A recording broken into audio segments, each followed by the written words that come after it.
no inkling in my brain that I would ever be a content creator. Yeah. I didn't know what I wanted to do. So I was in college for 2 years, and then like my second year, I started dabbling with magic or not magic. I've been doing magic forever, but with making videos of my magic, Sure. and it just started taking off. So after second year, I said screw it and left. And Right. yeah, that's only last year. So it's only been really like a year and a half since I started this whole thing. I feel like things have exploded so much as Yeah. well, even just since January. You know, you're on Yeah. 14 million TikTok followers now. Can you tell me about sort of this growth you've experienced in recent months? Yeah, it's crazy. So when I saw you last in January, I think I had just hit 8 million. Right. I think that's where I was at, like just hit 8. And honestly, since then, I think the majority of what I've done is just produce at an uncomfortable amount of times a day. Like for me, here's the thing, a lot of people say quality over quantity, right? And Yeah. to an extent, I agree with that. I think you should definitely try your best to make your videos good if you're a content creator. But at the same time, one viral video isn't gonna make someone's career, right? Like Yeah. if I mean, think super old school viral videos, Charlie bit my finger, right? Like that video on YouTube has over 100 million views. Yeah. And but they're not celebrities, they're not Where's making Charlie money now? off. Yeah. Right, exactly. No, so it's like the viewpoint I take is obviously you want your content to be good, but the more you make, the more people see you, and you kind of become this recognizable face. And like for example, let's say I have a counterpart, someone else who makes content that I may be like kind of a rival with, or not really a rival, but let's say they make one video a day and that video gets 1 million views. Cool, but what if I posted 10 times a day? And maybe the majority of them got like 500K, but the other 5 got 2 million. That adds up to way more views total, right? And not Yeah. that it's Right. all about the views, but I just think overall, the more you put out, the more opportunity you get, the more you learn too. How did your friends and family react when you were like, "Yo, I'm gonna drop out of college and focus on TikTok"? Yeah, well, at first it was like, are you crazy? Like, what are you talking about? Like, TikTok is this new app. Like, you don't know if it's sustainable. And like, here's the thing. A lot of people were like, what if it dies like Vine did? What if in 3 months, in a year, it's gone, right? I'm like, well, I'll figure that out when I get there, because none Yeah. of us actually know. It could last another 6 months. It could last another 6 years, or it could be like YouTube that stays around for a long time, right? Yeah.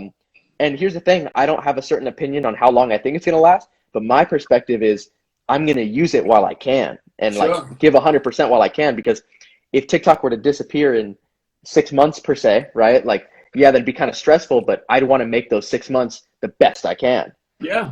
because And then I I can use it for exactly other right, dude. And platforms. I think you're doing a really great job of obviously leveraging all your other platforms as well. Hmm. Like you're big on Instagram, you've got your YouTube stuff going. Like I think you'll be okay. You know. Yeah, and that's a big part of it too. I have a lot of, or I know a lot of TikTokers who that's kind of where all their stuff is, and you got to make sure you're you're everywhere, right? You make sure people see you everywhere. So that's been a huge agenda of mine recently. Continue to keep building my TikTok, but also leverage to Instagram and YouTube for sure. Yeah, right, right. Okay. So you left college. I don't know. I mean, I'm not sure if you have other jobs and stuff, but it's like, how did you go? Obviously, you got to pay the rent. Yep. Obviously, you're an adult. You're out here just trying to get by like everyone else. How did you go navigating sort of the business side of things, like learning, like getting management or an agent and learning how to Yeah. find things and make money from all of this? Yeah. So, how it started was I like to think it was kind of like humble beginnings. I mean, I was, like I said, born and raised Orange County. So I've been pretty fortunate and blessed my whole life. And basically what happened was, second year of college, what I was doing was I was going to school full time, 5 days a week. And then on weekends, I worked as a janitor at a car dealership. So I was a janitor, and then summer came.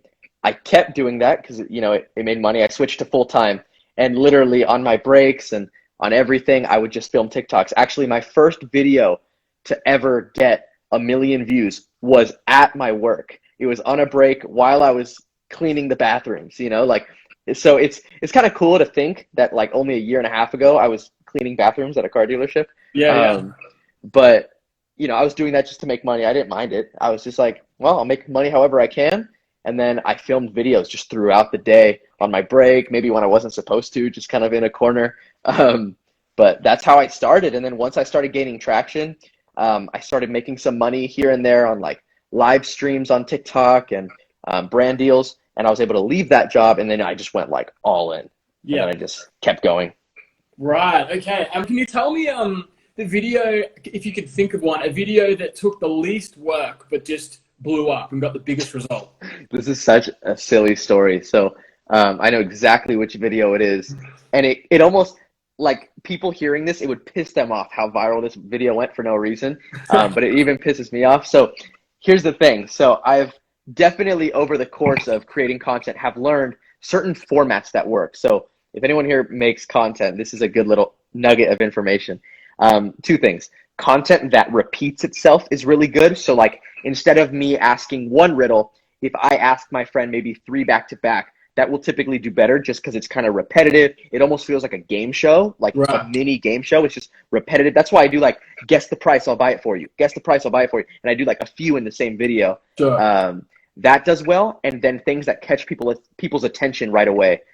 So I use those and I'm like, what if I can make a viral video using those two concepts, getting people's attention and repeating something in the dumbest way possible. So I was at McDonald's with a few friends of mine and I held up a nugget to the camera and I held it up to my first friend and I said, guess how many likes this nugget's going to get? He said, I don't know, like 20,000. Held it up to my next friend. Guess how many likes this nugget's going to get? He said, I don't know, 100,000, whatever. I asked 3 friends asking how many likes the nugget is going to get. That was the video. The video has 12 million views and it's a nugget. So it's like, even I'm like, really? Keep it simple, stupid, right? Yeah. But it's funny though, right? Because it's funny, but then I'm like, man, I can put a lot of work into a card trick or something and it gets way less views. Yeah. But that's why, like I said, it's not about the performance of one post. It's like everything over time. For sure. And I think that's what I've come to also. It's funny because starting this, it was like, sorry, I'm letting my dog out. Hold on. Or else she's going to start barking. It's like I started this strictly as like a magician. But as I started making content, I feel like I've fallen in love more with content creation than the magic. Like, don't get me wrong, I love magic. But I would consider myself at this point not a magician who makes content. It's more like I'm a content creator who happens to do magic, if that makes sense. That is bang on. I think that's a great analogy. Something comes down to, for sure. Okay, Pano_Stathakis has wrote, what made you get into magic? What made you do it? It's funny. So when I was 12, so 9 years ago, I got grounded from video games. I'm sure I was arguing with my sister or something. I have a younger sister. And my parents said, no video games for a month or whatever time it was. And in that month, I was so bored. So I'm like, I need something to pass the time. I'm not going to read a book. I'm like, what can I do? Yeah, I'm Not 12. video I'm not games. doing that. Yeah, what the heck? So I'm like, what can I do to pass the time? And literally, it was something as simple as I searched on YouTube how to do magic. I don't know why I thought of it. I was just like, maybe I'll learn a couple magic tricks as like a fun thing. Yeah. And then I did it for, my family and they thought it was cool. And I'm like, ooh, I like this. And I just kept going. And just 9 years later, here we are, just because I got grounded. So crazy. That's great. That's great. So really my got your parents to thank for it then. They attribute that all the time. They always tell people how, ooh, if we didn't ground him, well, so they take credit for it.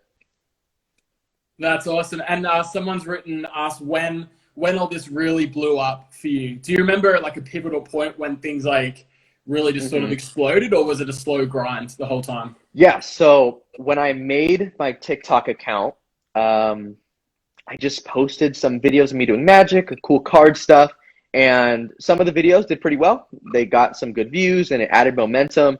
But it really took off when I was at around like, I want to say 700,000 followers. And I know that sounds like a lot. So it's like, what do you mean? You already took off. You're at 700,000. But like what I'm saying is the climb to 700,000 was kind of steady. Just over time, videos started kind of going viral and I eventually got it.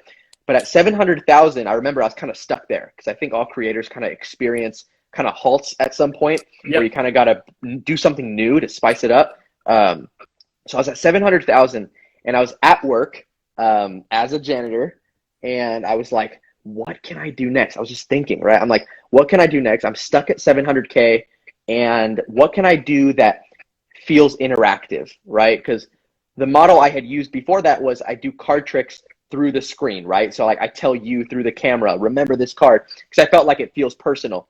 But I'm like, how can I make it even more personal? So I thought of optical illusions, right? I'm like, oh, well, if I have you stare at this moving image and then look around, everything looks weird. You feel like you're a part of the trick, right? Yeah, right. So that night, I went home, I filmed an illusion, and the first one I did got 20 million views. First one I did. So I'm like, okay, I think I'm onto something. And Wow. that one video, I was stuck at 700K. That one video took me from 700K to like 1.2 million. And it just blew everything up. From there, I started posting more illusions. For a while, it became all I did because I knew they worked. So I'm just like, I'm going to pump them out. Just so Yeah. many illusions. And literally doing that, it took me to like 3 mil, like eventually, over time. And then Damn. I feel like at that point, around 3, I started diversifying. I'm like, the illusions are cool, but I don't want to be known as the guy who only does that. So Yeah. that's when I started incorporating riddles and challenges with my girlfriend. And then I'm brain farting. As a result of that, she started gaining a following, right? Doing videos with her. And now I still do illusions, but it's not every single video. Gotcha. Yeah, you don't want to be known as just the illusion guy. Exactly. Or just the card guy, you know? Yeah, exactly. That's Even great. though I'm the card guy, I'm not only the card guy. Exactly. Yeah. All right, man, last one. So Sandra Eileen, one wrote, what's your favorite card trick, personally? I will show you it right now. Damn, great segue. That's a perfect segue. And we actually, we didn't even plan that. That's true. All right. So I'm going to take a random card. You're not actually here to pick one, so I'll just take a random one. Let's say you pick this one, right? 9 of spades. It's actually okay if I see it because I'm not going to find it. We're going to try something a little weird. I'm going to take some cards face up, some face down, some face up, some face down, just making this huge mess, right? So now instead of finding the 9, I got to find it in all this. But watch the cards because if I shake them like this, now they're all the same direction, like all of them except for the 9 of spades. Boom! That's my favorite. Very impressive. Can you just to finish this up? Can you do a cool shuffle? Yeah. Let me place the camera back down. Like you know the one. Yeah. So this stuff is cool. This stuff is called cardistry, like card artistry. Yeah. It's just shuffling in cool ways. Super fun. And this one's one of my favorites. Let's see. I just think it looks so pretty. It does. It's really cool. But yeah. Oh man, hold on. I got to retry that. That's very satisfying. Like that. There we go. Wow. Yeah. That stuff is fun. So. Yeah. That's awesome, dude. If you like what you saw, make sure you check out some of our other videos right here, and also be sure to subscribe to our channel right here for new videos coming out every week.